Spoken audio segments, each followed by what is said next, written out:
Without a shadow of doubt. Fantastic. Let me bring Justice Njoki Ndung'u into this conversation as well. You will go down in history for many things, but the Sexual Offences Act is one of them.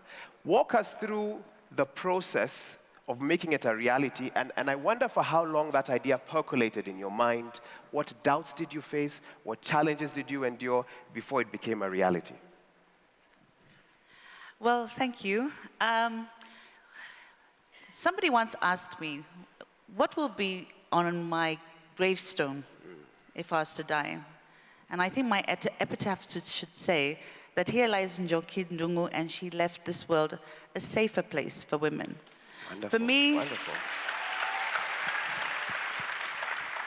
My focus has been on the safety of women, and it has been informed by my own experience. I grew up in a home where there was domestic violence, surrounded by violence. But I also came to realize that there was violence everywhere in the community, in all the places that were supposed to be safe spaces for girls and women. I remember at 12, getting a lift from a church elder who wanted to put his hand up my skirt. At 16, having to fight off one of my father's friends who was trying to grab my breast. At 20, walking in the streets of Nairobi and having somebody pinch my behind without my permission. At 36, having to deal with... I don't think that's funny. Those who are laughing, please don't do that. At 36, carry on. As a senior officer at the African Union, having to deal with a boss who was sexually harassing me. All these things in spaces where women are supposed to be safe, and not happening just to me, but happening to other women and girls, that for every 12-year-old girl, this is what life looks like, for every 16-year-old girl. And I found my voice. And I found my voice that day when I was walking down Kimathi Street and somebody tried to touch my behind, and something snapped. And I found myself chasing him down the street. And I said I wanted to touch him too. And he took off, he was almost hit by a bus. And that day I found my voice, never to be touched again, never to be abused again.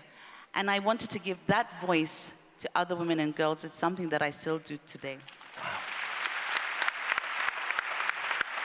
Coming to how I then found myself in a position as a member of parliament to do that for women is, I think, a matter of, everybody knows I got into parliament and I did it.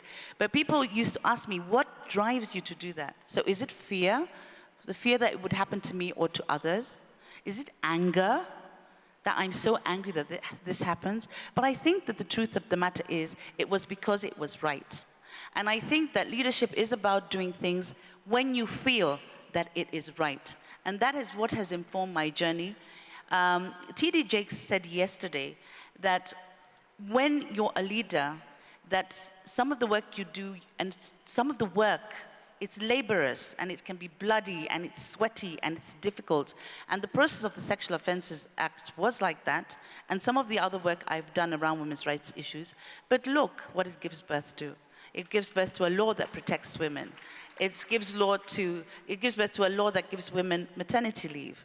And therefore, I stand here still saying there's still a lot more work to be done, but so long as I stand by what is right, that is what leadership should be like. Absolutely amazing. Njoki, you've made